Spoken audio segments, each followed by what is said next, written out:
They tend to want something actually from the ship, which is virtually impossible. Now, although Titanic was in port for a few days, she wasn't open to the public. There weren't tours around her like there were a lot of the ships. So most of the stuff that has come off the ship has been pinched by crew members or VIPs. You know, they go on board for a souvenir, exactly the same as they do on Kiwi2 or Canberra these days, and come off with a menu or, you know, something like that, or a box of matches. And those are the things that are actually genuinely from the ship. But of course, a lot of the stuff is just stamped white Star Line. So, you know, you can't always prove the provenance of it. But the majority of people just want some small memento. So that's one reason why a local company has had the enterprise to make some special commemorative souvenirs. I can remember the sister ship Olympic, of course, as a small boy, being taken down at the pier of Southampton, watching these magnificent liners coming up Southampton Water. And I think, you know, it all started from that, and the fascination of the story and the tragedy, and how it deeply affects Southampton, where, of course, I was born. And so 10 years ago, on the 70th anniversary, I actually commissioned Lawrence Bagley, a very famous watercolourist, to commission a painting to commemorate the 70th anniversary. A lot of the people collect postcards, and again, the original Titanic ones are quite expensive. We've had a couple made, limited edition ones of our own, but there are a lot on the market that have been reproduced from original photographs. The Ulster Folk Museum in Belfast, they did quite a good selection. One of the things a lot of people like are pictures of Titanic. Now, in 1912, just after she sank, the entrepreneurs turned out all kinds of prints. This particular one is a 1912 print. Although it says a Titanic, ostensibly it's Olympic. The two ships were virtually identical, but the promenade deck on Titanic was enclosed. The entrepreneurs at the time didn't realize, or didn't particularly bother, that when you looked at a ship broadside, the two of them were very slightly different. So they tended to use Olympic on nearly all the Titanic items, apart from the original photographs. This is a hand-tinted print of her, designed to be sold probably for about 3 or 4 pence in old money, not the modern money. Just to raise money for themselves, usually.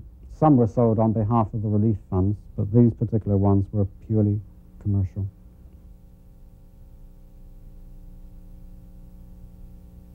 This one is an actual photograph of Titanic, again made within a few days of the actual sinking, and it shows her just leaving Southampton Water.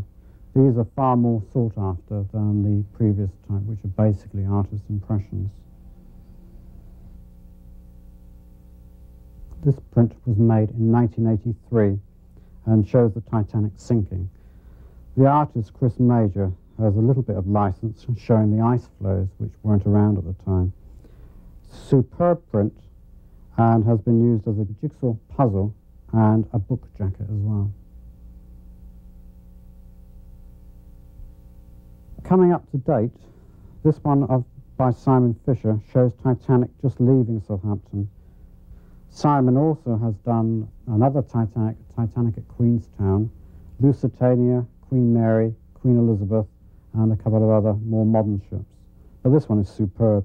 It really gives an idea of the size of the ship. This print is by Ken Marshall, the noted American marine artist. As far as I'm concerned, it's the most stunning print of Titanic that's ever been done. It shows her with all her power and grace going at full speed, which is between 21 and 22 knots through the Atlantic. I like the way she sits out of the water. She sits proud. She sits nice and high. The funnels are nice and high, and that's exactly how a ship of this magnitude, it gives the magnitude of the ship in the water, and it does, I think, portray the ship well. I've seen many paintings of the Titanic, and I've yet to see a stern painting of the Titanic be portrayed so well. I'm Joyce Watson from Leicester, and my grandson James is the one who's interested, and I've done the painting for him for his 15th birthday, which is next Friday, Good Friday. These are some of his, that's one of his drawings, and these are some pictures that he's done on computer. Well, what these are, computer-drawn images, which is done with a mouse, which is like a hand-controlled thing. You move it around and it creates the image on the screen. A lot of drawings, very, very interested in it. And I think it's rubbed off on me. I'm come as interested as he has. I worked in Southampton shipyard all my working life, and I'm very interested in the history of the old liners, and most of the pictures I've got today come from Southampton, and they're all to do with ship repair and collisions of the White Star Line. These photographs were taken by Max Mills, the Southampton photographer, and they're taken at Ocean Terminal from where the Titanic sailed, and they were taken after she came back from the Isle of Wight. She had a collision with the cruiser, HMS Hawke, and as you can see, the damage was quite severe, and this actually fated the Titanic because the ship had to go back to Belfast for repairs, and this took approximately 4 weeks, and during that time the men had to leave the Titanic work and go on to the Olympic, and this caused a delay in the sailing of the Titanic, which should have been in March, but it was delayed until April, and the rest is history. That's caused the damage. My interest in the Titanic is general, really, but increased by my brother junking this particular 10-inch 78 record at a car boot sale. I realised that we had something of great value. And we played it several times. Thank goodness I had a 78 deck. And then just let it rest. Was the cry of the ship going down. Sheet music was the popular entertainment of the time. Although they had 78 RPM records, music was much more affordable and many more people could use it. As far as we know, there are about 40 different pieces of sheet music relating to Titanic.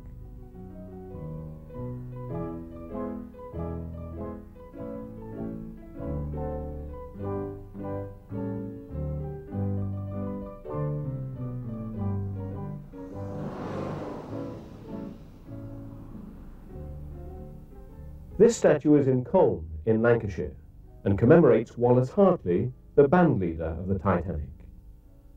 We don't get many heroes in Colne, but I do think that Wallace was one of them, and I think he should be remembered as such. How many people, or men, should I say, would have stayed at his post as the ship was sinking underneath him? He tried to calm the passengers who were coming near to the stage of panic, and he tried to calm them with his music, and so did the rest of the band, for that matter. There we have a scene outside the top of Skipton Road Primitive Church, going along towards Colne Cemetery of the Wallace Hartley funeral, and that depicts 2 trams along Keighley Road with the people lining the streets at either side. And on that day, above 40,000 people were in Colne, and there has never been as many people in Colne since that day in 1912.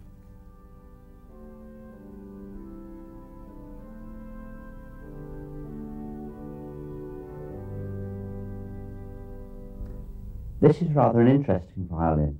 It was made about 300 yards up the road from here, up in Colne, by Seth Lancaster, who was a friend of Wallace Hartley's, and commemorates the musicians on the Titanic. If you look on the fingerboard here, we see engraved the start of the hymn Nearer My God to Thee, which is supposed to have been played as the ship went down, and on the back we have an oil painting of Wallace Hartley, and above it another one of the Titanic. The violin is known as the Titanic violin.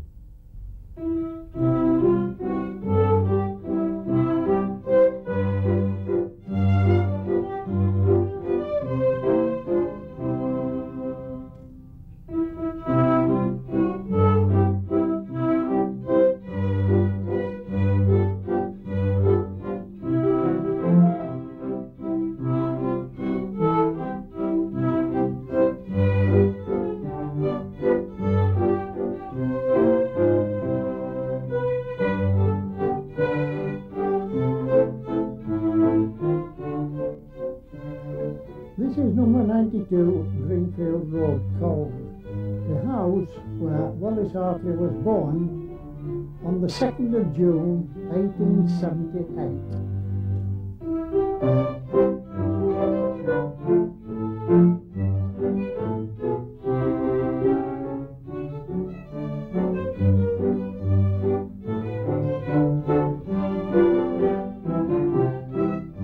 This is the cemetery, Cole Cemetery, where Wallace Hartley was laid to rest on the 18th of May 1912.